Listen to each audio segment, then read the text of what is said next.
Hey everybody, for this video we're going to cover a hamstring stretch that you can do where you can get in the position and be passive and actually hold it for a longer period of time. Now most people, when they do like an active leg raise where they're lying on the back and you keep the leg straight and you try and see how high you can get it, right? You'll hit that point where, oh, that's where my tightness is. So it's the notion of how do I kind of improve that over time, where as I'm lifting my leg up, it's not kind of reaching that point where there's so much tension it's actually not allowing the leg to go further back.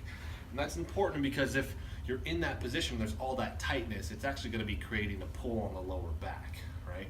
Now we can do a static stretch where I'm sitting here and I'm stretching like this, right? And I'm leaning forward here. The problem then becomes most people round their back in order to kind of get further in the position instead of staying upright and then going forward.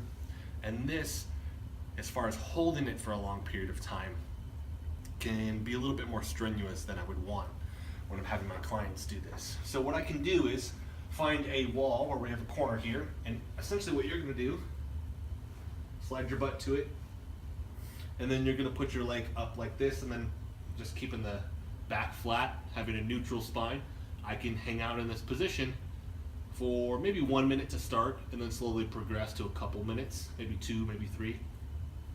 And you'll feel that tightness. Now, if this is too much, I can back my body up a little bit and I can stay here.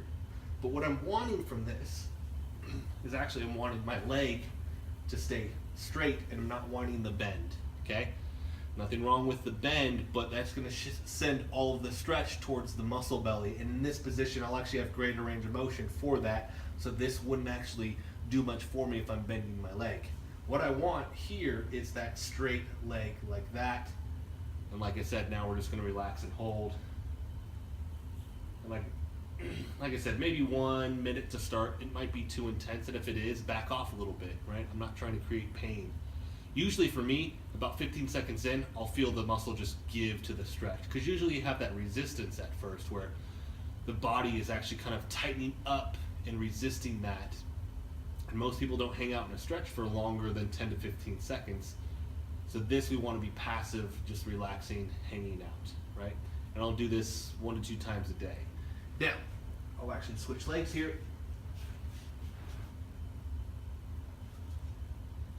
And the other thing that I want for this is that I want my hips set, so I'm not like rotated out or anything like that, or this leg is like trailing way off. I want to be set and close to alignment with this, so that I'm not shifting weight and kind of moving around where the tension is at. Okay? Like I said, just hanging out, nothing special. If you can situate yourself, maybe you read a book or something in this position, but just hang out, kind of relax and give to the stretch. So I want to thank you guys for watching this. If you have any questions, any comments, or anything like that, please do that below. If there's anything that you would like to see, let me know also. Like I said, I recommend doing this at least 1 to 2 a day. That way you can see that gradual progression and that improvement over time. It's not like you do it once and then all of a sudden you're better. You have to do this quite often to see those improvements, right? A lot of people don't actually stick to that. So 1 to 2 times a day, at least. I mean, to start, maybe you do it a couple times a week, but slowly progress and actually try to do it, like I said, every day if you can. Some people, like I said, that might not be the case. They can't necessarily do that. And it's easy. Everybody has a wall, right? You can find a wall in your house where you can prop yourself up and do this. So thank you guys so much for watching. Hit me up with those questions, those comments, or anything like that. And like I said, let me know what you want to see so I can shoot more of these videos and gear this towards what you guys are actually wanting. Thanks again for watching.